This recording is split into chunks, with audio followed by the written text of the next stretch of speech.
Targeting systems are the backbone to many games and across many genres, but are most commonly used for action games, from recent titles such as God of War and Ghost of Tsushima to Devil May Cry and Lies of P, and even going as far back as The Legend of Zelda Ocarina of Time with its Z-targeting mechanic. How we query the environment, filter those selections, and then score them can make the biggest difference in a game that feels tight and responsive, and one that feels unfair and clunky, and when done right, might go unnoticed by players. Today, I'm going to introduce you to the Targeting System plugin provided by Epic Games and how we can use it to select targets in our game. Make sure to watch until the end because I'm going to show you how I extended this system to create even more robust sorting methods that make melee combat in my game feel amazing. But first, let me start with who I am. My name is Devin Sherry. I am a gameplay designer in the games industry, and I've been working with Unreal since the UDK days up until now 5.6, and I work primarily within C++ and Blueprints. So let's go ahead and hop into Unreal and let's get started. So here we are in the Unreal Engine editor, and I'm using Unreal Engine 5.6, the most latest up-to-date engine version as of the recording of this video, and I'm using the new third-person template. And this tutorial also assumes a few different things about your project. One, it assumes we have a player character, a character we can control and move around with. It assumes that we have enhanced input set up already, so we have things to let us move around, move the camera, and make some general inputs. And it also assumes we have an actor or a character that we want to be querying within our targeting system. So if you don't have that set up for your project, make sure you do that first and then come back to this tutorial and we'll go ahead and continue from there. So now that you have your project set up and ready to go, let's go ahead and show you how we're going to enable the targeting system plugin. So the first thing we gotta do is navigate to plugins. And if you don't already have that open, you can navigate to edit and down to plugins and you'll see our plugins folder. And in the search bar, you're gonna type in targeting system. And I already have it enabled, so if you don't, make sure you enable it and the editor will prompt you to restart. So make sure you restart the editor and get the plugin enabled. So now that you have the targeting system plugin enabled, let's first talk about what we see here on screen, which is a targeting preset. A targeting preset is a data asset that contains an array of selection, filter, and sorting tasks that can be executed from top to bottom. And it's important to note about this execution order, because if you don't perform these types of tasks in the right order, you're going to get some undesired results. So for example, if you were to perform filter and sorting tasks before even performing a selection method task, you're not going to get the results that you think. And also for those comfortable with C++, these tasks are classes that you can extend and provide custom functionality that makes sense for your project. But it's out of the scope of this tutorial. But again, at the end of the video, I'm going to show you what I'm doing in my personal project and how I extended this functionality. So let's start from scratch here. I'm going to go ahead and go to my content browser, and you're going to right click, you're going to scroll down to miscellaneous, and you're going to find the data asset option. And here you're going to type in target preset. And here you'll see targeting preset. Let's go ahead and create it. And I'm going to name mine pt_targeting preset _ tutorial. So we can open this up, and as you can see, there is an empty array list here. So let's first talk about selection tasks. So selection tasks are our way of querying the environment in order to get an array of objects that we would then pass through the preset in order to filter them and to be able to sort them, and basically work with that array from then on in. And the plugin comes in with a couple of different selection tasks for us to work with. We have things like the AoE selection task, which is the one I'm going to talk about today. But there's also options for source actor and for task tracing. So you can do traces if you want, and there's other options you can do within C++ if you want to create your own custom selection task method. But the scope of this tutorial is we're going to be talking about the area of effect or AoE selection task. And when we add that, we get this option, we get a bunch of options actually, where we can configure our data and then we can put in desirable shape information to use for that area of effect. And the first thing they talk about is the shape types, and we are given a couple by default. We have things like box and cylinder and sphere and capsule and source component. So the first four are your basic shapes, and we'll talk about that in a little bit. The last one, source component, is a unique option where you can then scroll down to custom component and put in your component's tag. And you would do this within your character or the source actor's blueprint where you can have components, and there's an option to put in a tag. And that's our way of labeling and telling the system what component to be using. But that's not what we're going to be using for this tutorial. We're going to be using a simple sphere. And you might have noticed that as I'm selecting these options like box, cylinder, sphere, capsule, you're gonna get options down here that will be enabled or disabled based on which shape you're using. So when I use something like sphere, we have the sphere and capsule radius option here. And what's cool is it uses a curve table. So if you wanted to, you could hook this up to something like the gameplay ability system where you can then have different types of row names that explicitly say what the radiuses are for different targeting presets. So if you have certain area of effect abilities that have certain radii, you can plug it in that way, and I think that's really super cool. But for the sake of this tutorial, we're just going to put in a value of 1,000, which in meters is about 10 meters because it's 1 centimeter is 1 unit of Unreal. The next thing we're going to do is set up our collision profile name. So this could vary based on what your type of project you're working with, but since we're working with pawns and we're targeting pawns, we're going to be using the collision channel pawn. And the collision profile name we're going to also set to pawn. And we're going to leave the collision object types alone. We don't really need to add anything there at this point. So the next stuff here is going to be about offsets and where this actual AoE is going to be spawning from. So by default, you have a source offset. You can make it whatever you'd like. For now, 0, 0, 0 offset is totally fine for us. And we don't really care about using a relative offset either. We want to use the actual world location of our source actor, which will be the player when we're doing our target querying. And then the next stuff, ignore source actor and ignore instigator actor. This is important if you don't want your instigator or source actor to be included in the returned array.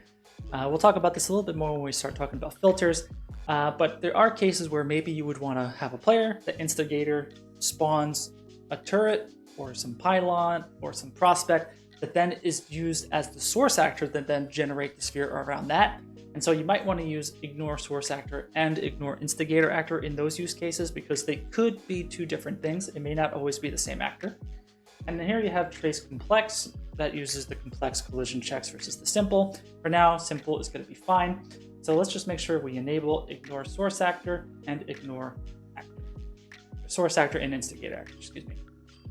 And now we have our radius for 1,000. So now we have our general selection method going. So the next thing we're going to do is set up our filter. So by default, the targeting system plugin comes with a filter task called filter task actor class. So we're going to select that. And what that does is that it gives us two properties, a set of arrays that tell us to say, hey, is this object that we've queried from our selection, does it have a class of A, B, C, D?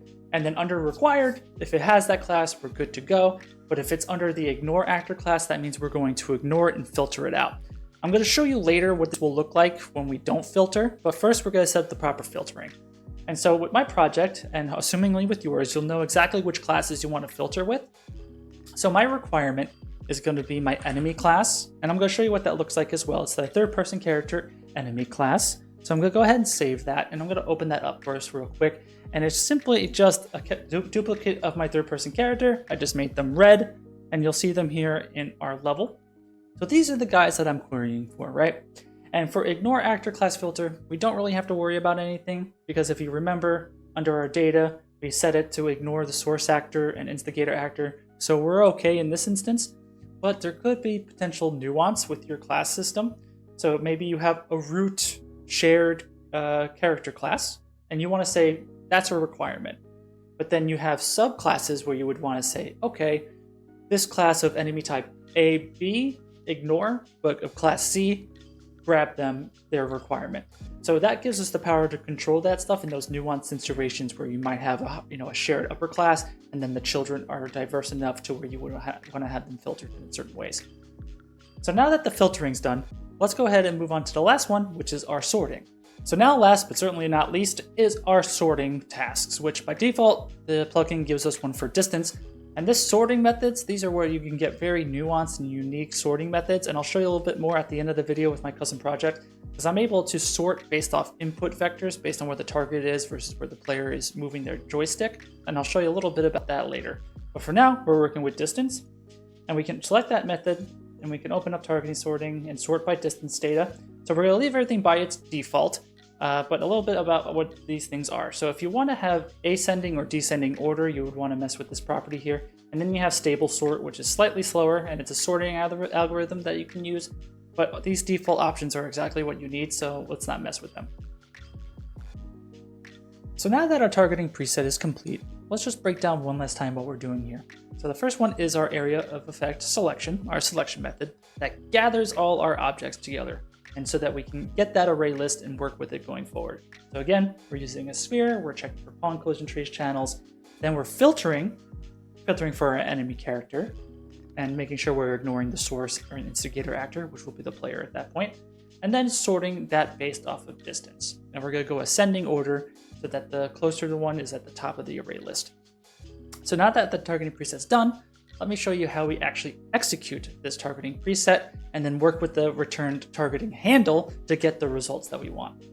So the first thing we're going to do is we're going to grab a debug key enter event. That's going to be our injection in order to execute our debug targeting system. So when we press enter, what we're going to do, we're going to call one of the two methods here called perform targeting async action. There's another method as well that I'm going to show you a little bit later, but first we're going to work with the perform targeting async action. So we're going to connect the pressed execution pin to the task execution pin. And let's look at the input parameters here. The first one is the source actor. And if you remember with our selection method AOE, there is the ignore source actor and ignore instigator actor.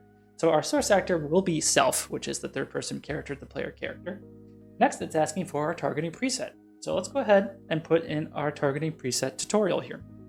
And then the last parameter is a Boolean, and it just lets you know, hey, do you want this targeting to be asynchronous or immediate?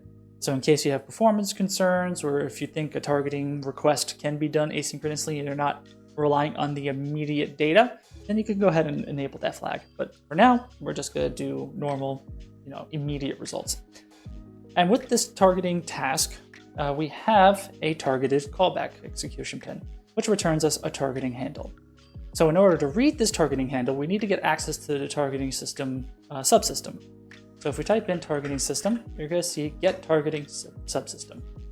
And then from here, you have a couple different options. You have get targeting results, and you have get targeting result actors. We're going to work with the one for actors, but the one with results, these are an array of hit results. So in case you want to use that data for anything specific for your game, you can use the hit result. And of course, the hit result's going to contain the object that it got hit. So you're still going to get some similar data there. But for the sake of quickly accessing our actors, we're going to use get targeting result actors. And so we're going to pass in our targeting handle. And from there, we're going to do a basic debug draw to kind of visualize what's happening. Later on in the video, I'm going to show you some of the default debugging methods that the plugin comes with. But for the sake of visualizing what we're doing, we're going to set something up real quick. So the first thing we're going to do is a for each, and we're going to pass in the targeted into our execution pin here. And we're going to draw a couple of different debugs here. First is going to be a box. So we're going to call it draw debug box. And so for each iteration, here, we're going to go and draw a box. So the center of that box is going to be the actor location that is of this array. So we're going to do get actor location. And then the extent is we can grab the get actor bounds and just pass in the box extent into the extent. And now for the sake of color, what we're going to do is we're going to use a select method of the array index. So we're going to do select int. We're going to do select and then the bottom option here. And so for each index, we're able to select a certain option. So we're going to add a pin because we know we have 3 enemies in our level. This will change depending on your setup. And we're going to pass in the return value into linear color. And so option 1, or option 0, I should say, the first option, we're going to make it a green color. So that means that's our selected object. That's the best scoring object that we have. Option 1, or the second one in our array, it's going to be a yellowish orange. And then the last one, the worst choice in this targeting selection method, will be some sort of a red color. It doesn't have to be perfect. And then for duration, we're going to set this for 3 seconds, and then thickness is just going to be 1. And then the last thing we're going to do, just to visualize the names of these actors, we're going to do draw debug string. And then for the text, we're going to grab the array element, and it's going to give us a conversion of get display name. And then text location, we're going to set this as an offset, so Z100, so 1 meter, 100 units above the actor. And then you have the option test base actor, which we can then pass in that array element again.